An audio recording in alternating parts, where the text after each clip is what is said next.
35. You're going to Sarasota, welcome to Sports 091. Please make your way to gate C. It's been a while, so I've decided to go to what might be my favorite Alamo Drafthouse in the entire country.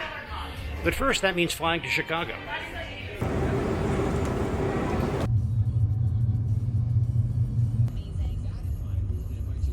So here I am. I've arrived at the Alamo Drafthouse in Chicago, Wrigleyville, right upstairs from the UFC gym. Going out. This is an Alamo Drafthouse for Sunday, October 5th, 2025. I was in Chicago with an evening to myself, so I decided to go back to the Alamo Drafthouse at Wrigleyville, which is the John Hughes Cinema. I hadn't been to this Alamo location in about 2 years, but it remains one of my favorite movie theaters. I believe it's one of the newest Alamos around, and its design and its amenities are top-notch.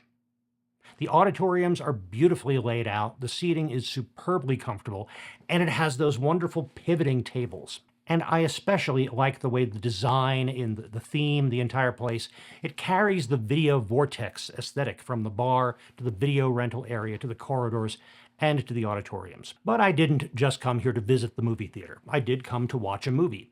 I saw Daniel Day-Lewis in Ronan Day-Lewis's film, Anemone.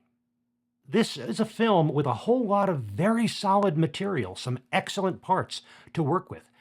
Unfortunately, as a movie, it turns into something less than the sum of those parts. Daniel Day-Lewis and Sean Bean had plenty of opportunity in this movie to display the subtlety that they can command in their acting. But too often that involved watching Daniel Day-Lewis soliloquize and watching Sean Bean listen to those speeches, some of which seemed interminable. The cinematography was often beautiful, breathtaking, but at its very height it presented images that I might have appreciated more as paintings than as a part of a movie that somehow seemed claustrophobic and meandering at the same time. The story did have a lot of power to it. It involved a man's decades-long attempt to run away from his own life in response to the horrors that he had seen as a soldier, and his brother's attempt to coax that man back into his life, into redemption, to return to his family for the sake of his own son.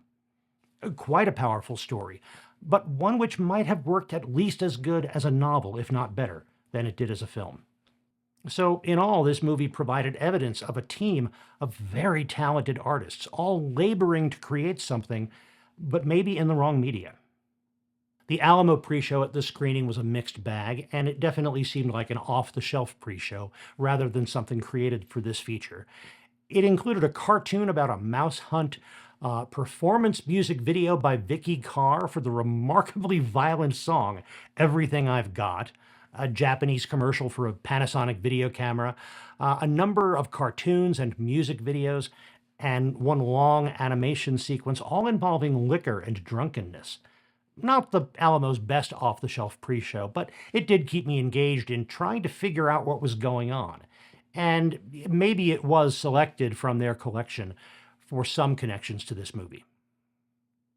I did order dinner when I was at the Alamo, and like the Alamo theaters in Colorado, the Chicago theater also had that new QR code mobile ordering system.